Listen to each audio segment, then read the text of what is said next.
Welcome to আর রান্নাঘর। বন্ধুরা কেমন আছেন? আশা করি ভালো আছেন, সুস্থ আছেন। আজকে নতুন এক রেসিপি নিয়ে হাজির হলাম। কি রেসিপি? টমেটো পাবদা। পাবদা মাছ এখন বাজারে বেশ পাওয়া যায় এবং খুব বেশি দামও নয়।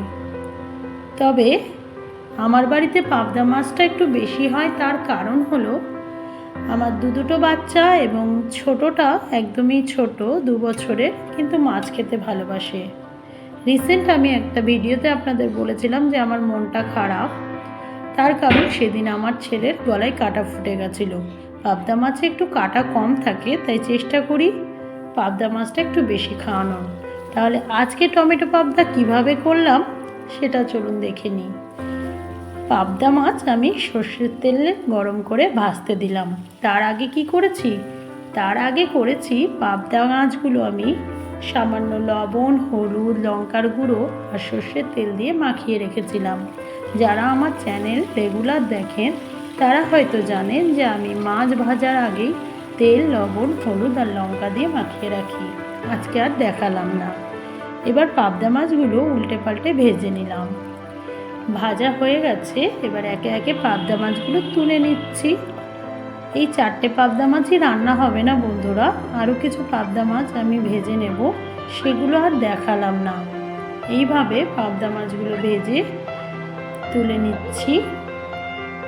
এবার আমি অন্য একটা কড়াইয়ে সামান্য তেল দিলাম, সর্ষের তেল। আমি চেষ্টা করি সবসময় অল্প তেল মশলায় রান্না করতে। ফোড়ন হিসেবে আমি দিলাম কালো জিরে এবং 4টে কাঁচা লঙ্কা চিড়ে রেখেছিলাম, সেগুলো দিয়ে দিলাম। একটু নাড়াচাড়া করে 2টো বড় সাইজের পেঁয়াজ কুচি করে রেখেছিলাম, সেটা দিয়ে দিলাম। পেঁয়াজগুলো হালকা হাতে নেড়ে নিয়ে যখন হালকা ব্রাউন কালার হয়ে যায় বা বাদামি রঙের হয়ে যায়, তখনই আমি অন্য মশলা ব্যবহার করি। পেঁয়াজগুলো আমার ভাজা হয়ে গেছে। আমি বেশ বড় সাইজের 3টে টমেটো কুচি করে রেখেছিলাম, সেটাই দিয়ে দিলাম। টমেটোটা একটু বেশি পরিমাণ দিতে হবে, কারণ যেহেতু নামটাই হলো টমেটো পাবদা। একটু টমেটোগুলো নাড়াচাড়া করে একটু নরম নরম করে নিতে হবে, যাতে আমার মশলা লেগে না যায়, সেই জন্য আমি সামান্য জল দিয়ে দিলাম। এবার একটু নাড়াচাড়া করে নিচ্ছি। টমেটোগুলো আমাদের সেদ্ধ করে নিতে হবে। উপর থেকে দিয়ে দিলাম 1 চামচ হলুদ গুঁড়ো, 1/2 চামচ মতো জিরে গুঁড়ো, রঙের জন্য 1/2 চামচ কাশ্মীরি লঙ্কার গুঁড়ো দিয়ে একটু নাড়াচাড়া করে নিচ্ছি। আমাকে টমেটোগুলো সেদ্ধ করে নিতে হবে। দিয়ে দিলাম স্বাদ মতো লবণ, আর তার সাথে মশলাটাও কষে নিতে হবে। এখানে আপনারা টমেটো বাটাও ব্যবহার করতে পারেন বা টমেটো পিউরি, কিন্তু টমেটো পিউরি ব্যবহার করলে একদম ঝোল ঝোল হয়ে যাবে, সেই জন্য আমি কাটা টমেটো এখানে ব্যবহার করেছি। আমি ঢাকা দিয়ে দিলাম যাতে টমেটোটা তাড়াতাড়ি সেদ্ধ হয়ে যায়। দেখুন আমার টমেটো সেদ্ধ হয়ে গেছে।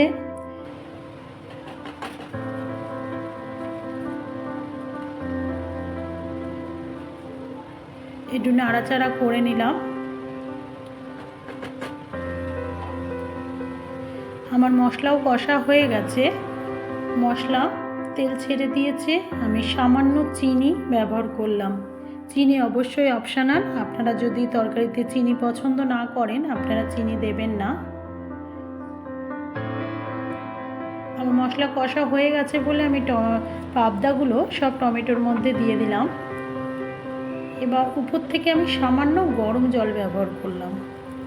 আমি বেশিরভাগ রান্নাতেই একটু উষ্ণ গরম জল ব্যবহার করি, তাহলে টেস্টটা একটু ভালো হয়। আপনারা হয়তো জানেন বিয়ের বাড়ি বা যে কোনো অনুষ্ঠান বাড়িতেও বাউচিরা এরকম গরম জল ব্যবহার করে। পাবদা মাছগুলো একটু মশলাতে নাড়িয়ে চাড়িয়ে নিচ্ছি। মাছ ফুটে উঠেছে। আমার টমেটো পাবদা রেডি হয়ে গেছে। দেখুন কত তাড়াতাড়ি হয়ে গেল এবং সহজেই হয়ে গেল।